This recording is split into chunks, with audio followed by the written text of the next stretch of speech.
Thank you for joining me on Primetime News. It's a pleasure to be in your company. I'm Salima Shumwaifeleni Masipa, and for the next 20 odd minutes, we will be exploring the latest local, continental, and global happenings. We commence the bulletin on a precedent-breaking note in the judiciary. Haneli Prinsloo and Essie Shiming Chase were on Monday sworn in as acting judges of Namibia's Supreme Court, becoming the first Namibian female judges to be appointed to the Supreme Court.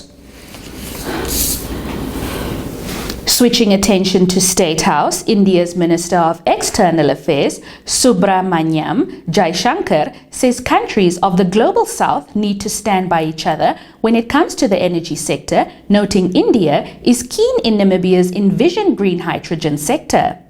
Speaking during a courtesy visit to President Dr. Hage Geingob at State House on Monday, Jaishankar said India's both state and private companies are interested in investing in Namibia, especially the energy sector, as India is currently the world's third largest energy consumer. Linnea Dishena witnessed the exchanges and filed this report. India and Namibia come a long way. So it's a long relationship.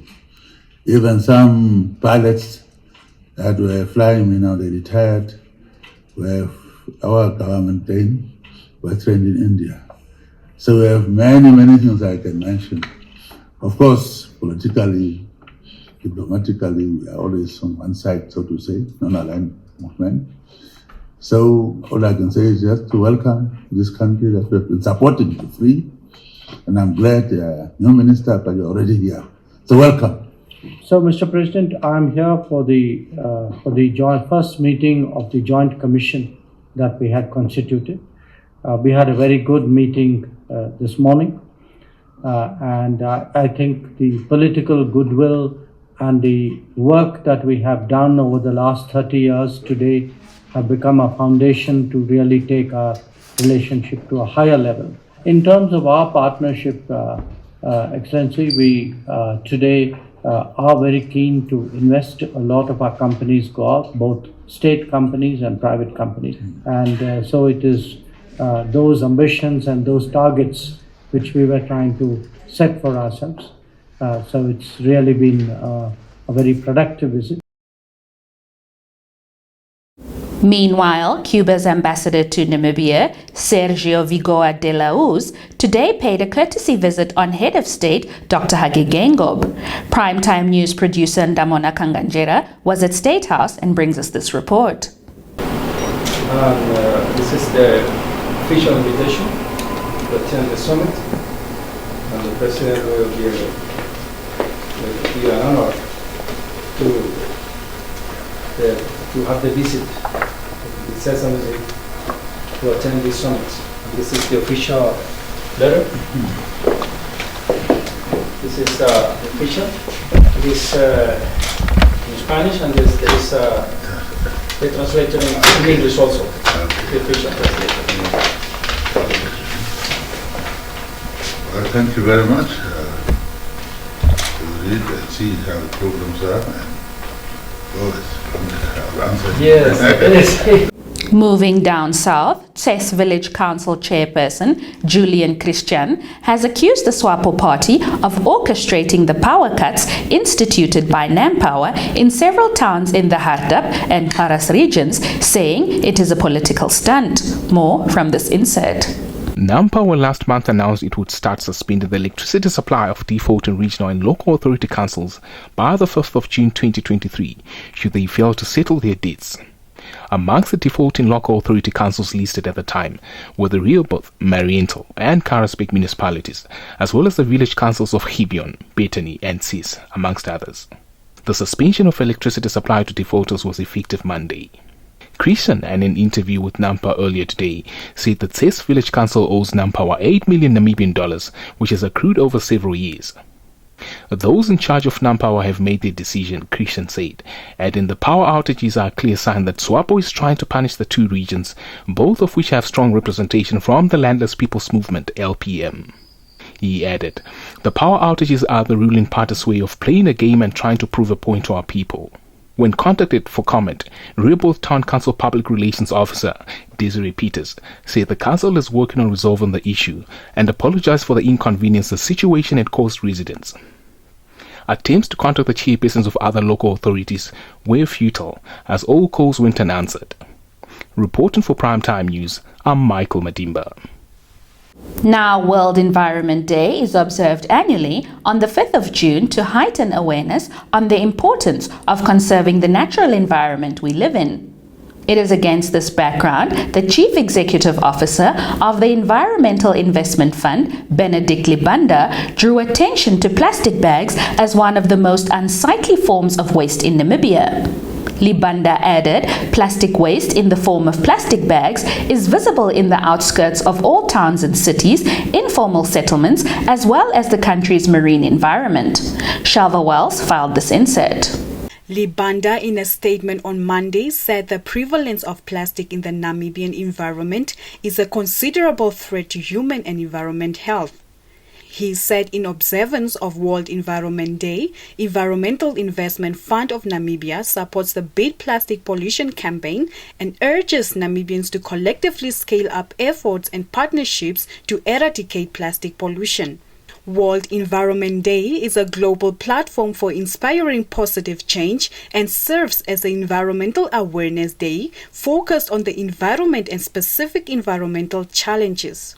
According to the statement, a shift to a circular economy designed to eliminate waste and promote the continual use of resources can reduce the volume of plastics entering oceans by over 80% by 2040, reduce virgin plastic production by 55%, save governments US dollars 70 billion by 2040, reduce greenhouse gas emissions by 25%, and create 700,000 additional jobs mainly in the global south.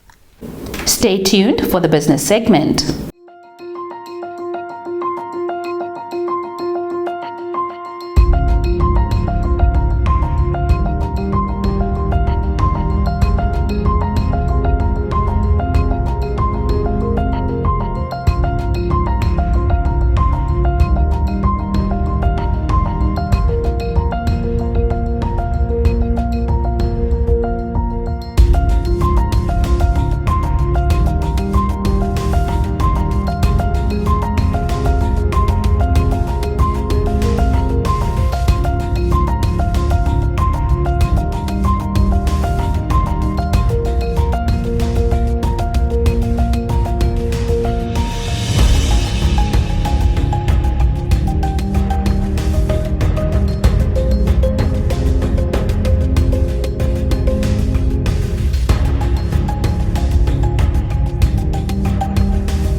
Welcome to the Primetime Business segment.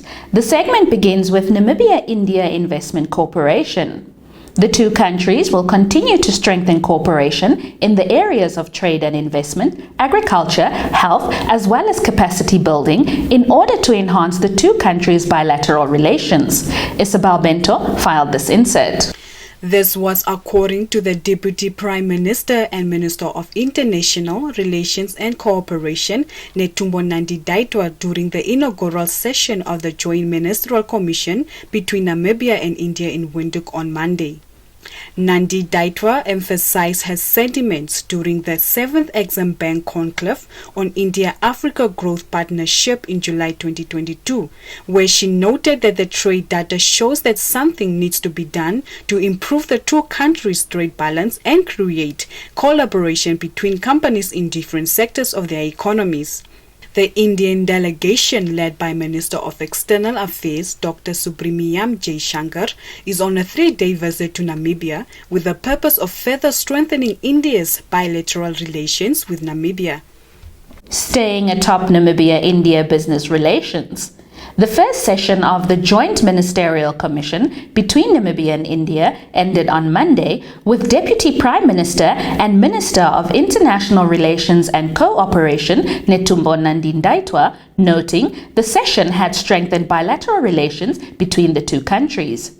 Nandi-Ndaitwah and India's External Affairs Minister Subramanyam Jaishankar concluded the session with the signing of the agreed minutes in Windhoek.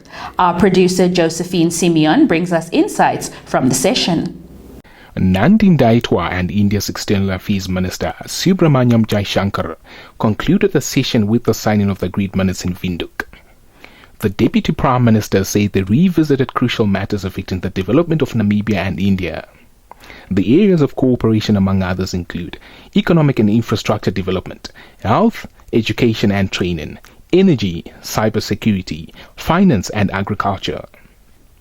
She added that the time has arrived to turn the cooperation that exists between the two countries into a potent instrument of development and progress. On his part, Jaishankar said the session had taken the bilateral ties between the two countries to greater heights. Jaishankar added that his government has also agreed to provide forensic equipment to Namibia. Reporting for Primetime News, I'm Michael Madimba. This brings us to the end of our top news segment for tonight. Let's take a look at how the weather will likely pan out throughout the country in the weather forecast.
Welcome to Sport Planet, the segment that unpacks all things sport for you. We commence locally. Minister of Sport, Youth and National Service, Agnes Shongarero, has called on the newly established National Anti-Doping Organization to prioritize the interests of athletes. Shongarero highlighted this during the development of an anti-doping legislative framework for Namibia in the capital on Monday. Shongarero noted it will require the collective efforts of all Namibians to continue receiving support from the World Anti-Doping Association. She added, as we embark on this journey, it is important to remember that the fight against anti-doping in Namibia has been ongoing. The Namibia Sport Act of 2003 recognizes the significance of anti-doping.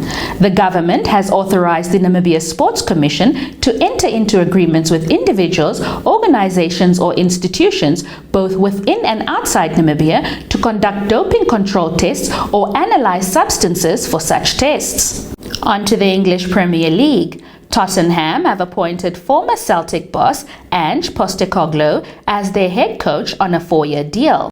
The 57-year-old Australian, who won the domestic treble with Celtic this season, moved south to London to replace Antonio Conte. Conte was sacked in late March, with Christian Stellini and then Ryan Mason taking temporary charge. Postecoglou will officially join Spurs on the 1st of July. Tottenham chairman Daniel Levy said on the club's website, Ange brings a positive mentality and a fast attacking style of play. He has a strong track record of developing players and an understanding of the importance of the link from the academy, everything that is important to our club. We are excited to have Ange join us as we prepare for the season ahead. Stay tuned for your sports roundup.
This brings us to the conclusion of tonight's broadcast. We sincerely appreciate your viewership.